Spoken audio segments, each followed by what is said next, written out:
Hi, my name's Cameron Carlson with AnimeLocation.tv. I'm here at Ohayocon 2018 with my gal pal, Miss Monica Rial. Hello, how are you? I'm doing just great. So we're going to jump into the fun stuff here. Friday night was the roast of Mr. J. Michael Tatum. How much fun was that? Oh my God, it was so much fun. Jamie and I actually roasted together because she had never done it before, and we spent a whole day preparing, and we had sent out emails to all of our friends like, hey, you want to roast Tatum? And then we got to weed through all of that and pick the best for the actual roast, and it was super, super fun. We had a blast. You definitely had a blast. I definitely had a lot of vodka. Yeah, those were plenty that night.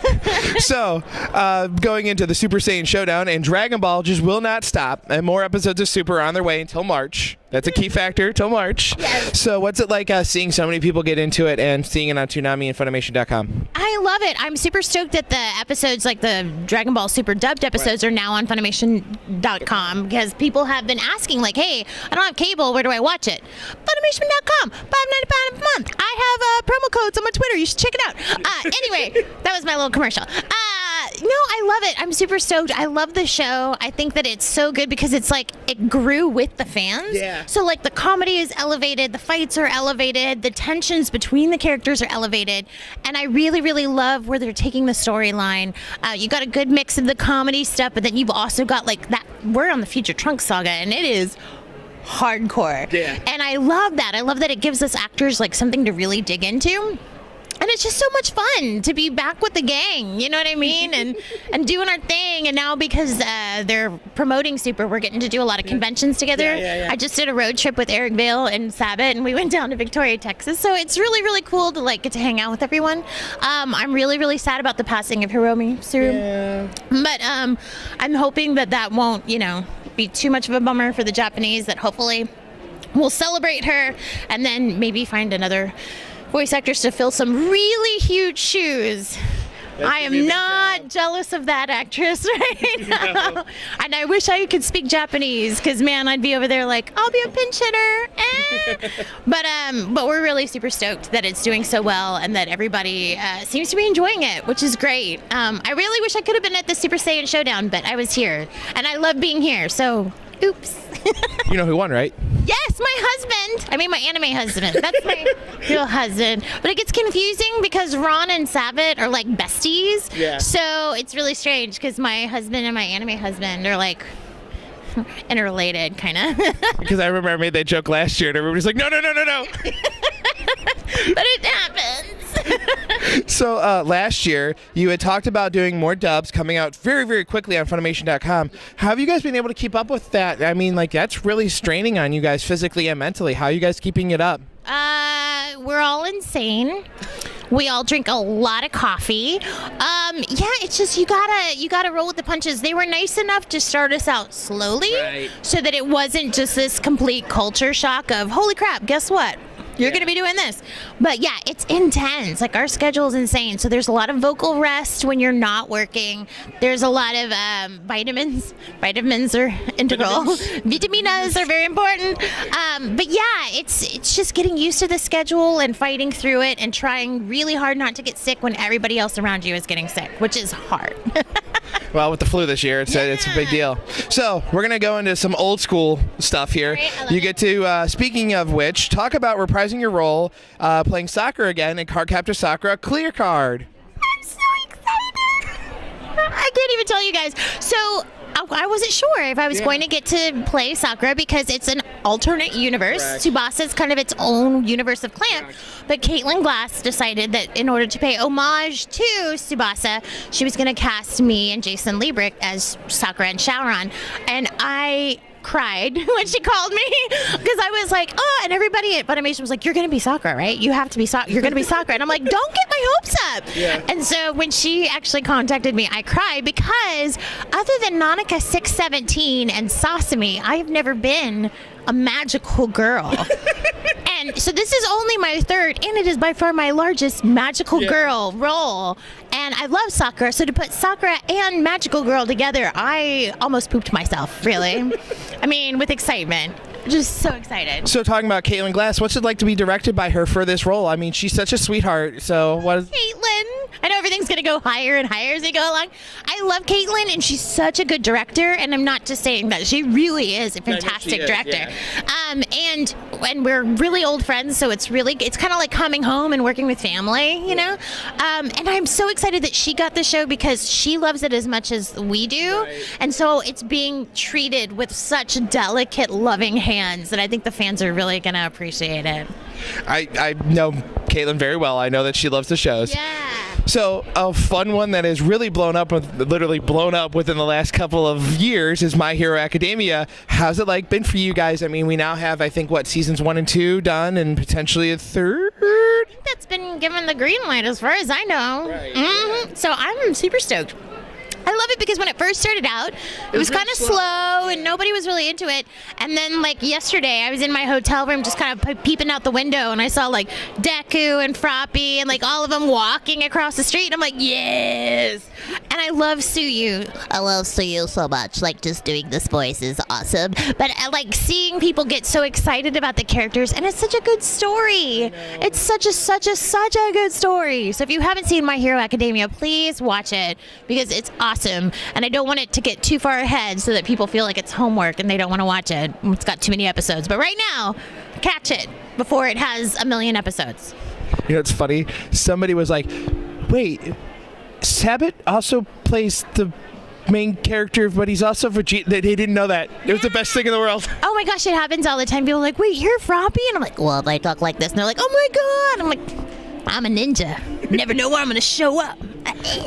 That was one of my favorite ones. So it's Mistletoe from Dream Eater Mary. Is such a strong voice. How did you come up with it and develop the voice? And how much fun was it to be a bad girl for once? Oh God, she's evil. She's so evil. And I still have a hard time whenever people bring me this show to sign. I'm like, how do I spell it? Mistletoe. But she was fantastic, and what a fun show that nobody's seen. More people should watch Dream Eater Mary. It's really, really great. But yeah, I had a blast, and picking that voice was really easy because all we did is we kind of watched some of the animation so I could see her in action, and then it just kind of came out, and it just was this ooey gooey voice that came out of this little girl, and I love it. Alrighty. So is it still fun working in the industry after so many years? I mean, you originally were down when ADV got started, which is the early 90s. Then you moved to Funny and started working with Funny, and then you went back down to Houston to keep working with Houston, and you've been floating around, but that's almost 20 plus years of your life. What's it been like? Is it just still as fun as it was when you were in your 20s now later in life? It's way more fun now, I think, because I appreciate it. In the beginning, I was like, well, this is this cool thing, but it's probably going to be gone in a couple of years, whatever. But now I'm so thankful and grateful because, oh my gosh, I'm still doing the thing. And I have met so many awesome fans over the years and stuff, so there's more people counting on me to do my best. So it's way more fun than it used to be. I'm just so very thankful, and I can't even extend my gratitude enough to all of you guys for supporting and watching, because I literally feel like I'm living in a dream world sometimes. I'm like, oh my God, this is my life. This is my job. This is what I do. How effing cool is that? It is really, really cool. So was there ever an off-the-radar anime series that you think maybe some people should probably add to their collection? I know Moonface is usually something that people don't look at. I'm a fan of some of your more ADV kind of weird ones, like Mezzo. Yeah, Mezzo is a great one because you're like, I know it's a great Lucy show, especially because you have to fight her in that. Yeah. So what's more of those offbeat ones that you would think a fan should really check out that you were in or just had some involvement with? The one right now that is at the top of my list, and it didn't get a lot of love this year because it came out the same season as Miss Kobayashi's Dragon Maid and Yuri on Ice, is the Saga of Tanya the Evil. Really? I haven't even heard that one. Oh my God, it's so good. Okay, so Saga of Tanya the Evil, and this is why I had a cosplayer that was cosplaying Tanya, and I'm like, oh my God, can I take 1 million pictures with you? Because nobody knows this show exists because all of the hype with Yuri and Dragon Maid. So Saga of Tanya the Evil, I can't tell you too much because I don't want to spoil it. But it's very history driven. Okay. It's very dramatic, but it does have its moments of comedy. I really can't say too much about it. All I will say, without spoiling it. So all I will say is watch the first 2 episodes. It's one of those anime where the first episode just kind of drops you into the world, and so it's very confusing, but the second episode is where it all comes together. They explain everything, and then it's only 12 episodes long, but it is, I'm getting chills talking about it. And there's a movie coming out soon, in Japan, so I'm super stoked about that. So yeah, definitely watch the Saga of Tanya the Evil, especially if you're a history buff and if you like really deep, dark anime, because it is dark. Well, there we go. We got a new show to watch. Awesome. Thank you. So did you ever work on an anime series that gave you a really strong emotional response? Like I said, I cry a lot. I admit there's a lot of anime where I cry. I get a gut punch and I can't hold back. And some of it's been with you in it. So like what a show would you say was like when you're recording it, like was like, oh no. I think most people expect me to say Air TV, but because of where Misuzu was in that, I couldn't get emotional because she's not. You know what I mean? She's kind of, my big one was Death Parade. In Death Parade episode, I think it's episode 3, I play Misaki Tachibana, and I'm opposite Ian Sinclair. And for those of you that haven't seen Death Parade, it's like each episode brings 2 new people kind of to the table, and they basically judge where you're going, upstairs or downstairs. And it was really, really cool. The character was awesome. Playing opposite Ian, who's one of my good friends, is great. But oh my God, I have a breakdown in that show, and I broke down. I was screaming, I was crying. We had people coming in from other studios, like, what is happening in here? And it was the most therapeutic thing that has ever happened in the booth, because you get it all out and you're like, wow, I feel great again. But there were tears and snot, and I mean, I had to clean up the studio afterwards, because it's like, but it was so liberating, and it makes me so happy when I get comments about Death Parade, because I want people to know, like, that was legit 100%. Like, I was so in that moment, I couldn't help but cry and snot, you know. So that's the big one. And there's an actual orchestra playing right now. So now again, life has aged all of us significantly. We're no longer in our 20s. How do you keep up with your energy level for when we come to these events? Sleep. I went to sleep last night at 8 o'clock and I woke up at 9:30 this morning. If you had talked to me 20 years ago, it would have been like, I was out drinking till 5 and I just woke up. Yeah, but not anymore. I have learned the limits of my my superhero abilities, and drinking a lot and not sleeping is not one of them. So yeah, I try to rest. I definitely take my time and rest. I try to make sure I eat. I drink a lot of caffeine, which I don't do at home, but you know. You're here. Got to keep running. But mostly I think it's the energy from the people, because I could be dead tired and I walk into an autograph line and everybody's like, woo! And it hypes you up and you get excited, you know? So I can't help it. I'm also ADHD, capital H. Capital H. So that probably helps a little bit too. Alrighty then. Now, okay, so this is a unique one because we've had more and more of our friends go to Comic-Cons here in the United States. What makes it a little bit different than coming to our normal anime conventions? It's neat because there's more of an attention put on other things that I do. Yeah. So instead of people coming in being like, I have all this anime, which there are some people who go to Comic-Cons and have a handful of anime, it's usually either Dragon Ball related or it's video game related, or I've had people like, oh my God, you were on Aqua Teen Hunger Force. Yeah. I was like, it was one episode, but yeah, I'll sign your stuff. So that's kind of neat. It's also the way that they're set up. Like, a lot of people don't know that there's a difference between anime conventions and Comic-Cons. Like, you go to a Comic-Con, you pay to get in the door, but you still have to pay for all the autographs, and it's just the way that contracts are worked out. But they're super fun. I mean, it's nice because at Comic-Cons, you usually don't always have the crazy lines, so you can actually spend a little more time with people.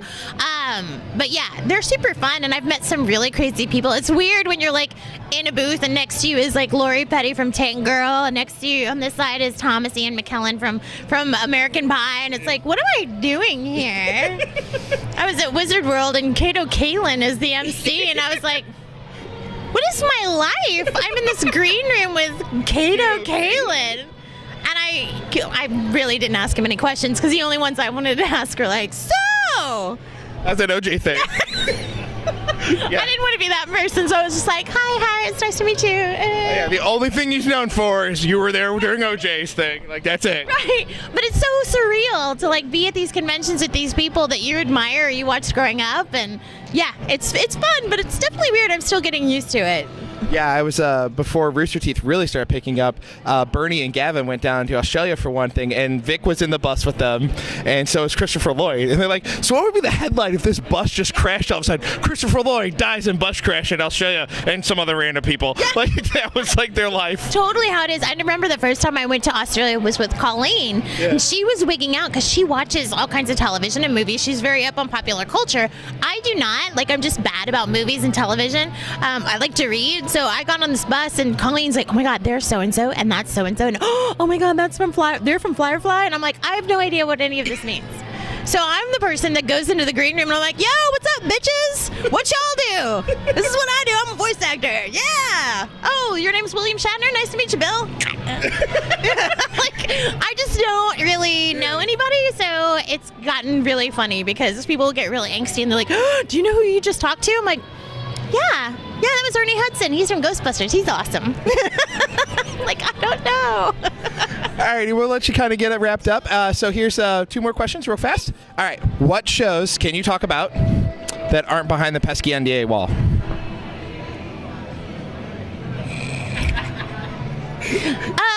Jazz music. Ohayocon is always listless. Just came out, which is super fun. Cardcaptor Sakura Clear Card is out on Funimation now. What else can I talk about? Your YouTube channel? My YouTube channel. Yes, I have a YouTube channel and a Patreon. So if you guys want to learn voice acting tips, check me out there. And Living with Ron. Living with Ron is always fun. We haven't put him on the channel yet, but he keeps asking to. But it has to be age appropriate and like. I don't want him on his underwear dancing in the background, which is every day, or no underwear. Ron likes to be free. Anyway, yeah, my YouTube, Patreon, Twitter, and Instagram, I'm at Realisms. But yeah, there's lots of great stuff coming up for this season. I just don't know what's been announced yet and what hasn't. So be sure to check out Funimation.com and watch those simuldubs. All right, and final thing, what do you want to say to all the fans that have just given you hugs, love, and courage throughout the last 20-plus years of your career and life? I love you guys, and I can't thank you enough. And I know that you probably hear this from people, and you're like, "Oh, they don't really think." I don't want to cry. I love you guys, and I want to thank you so much for all of your love and support over the years, and thank you for still being behind me 100%. Whenever I go into the booth and I'm like starting a new character, I think about you guys, and I'm like, "Hey, I got to make them happy. I got to do the best I possibly can because there's a lot of people who are going to watch this, and they're going to care." So just know that you're always in my thoughts, and I feel the love, and I hope you can feel it too in my performances because I try to give it right back to you. But thank you so much for all of your support. Y'all are awesome. Monica, as always, my friend, I love talking with you. Thank you. So sweet.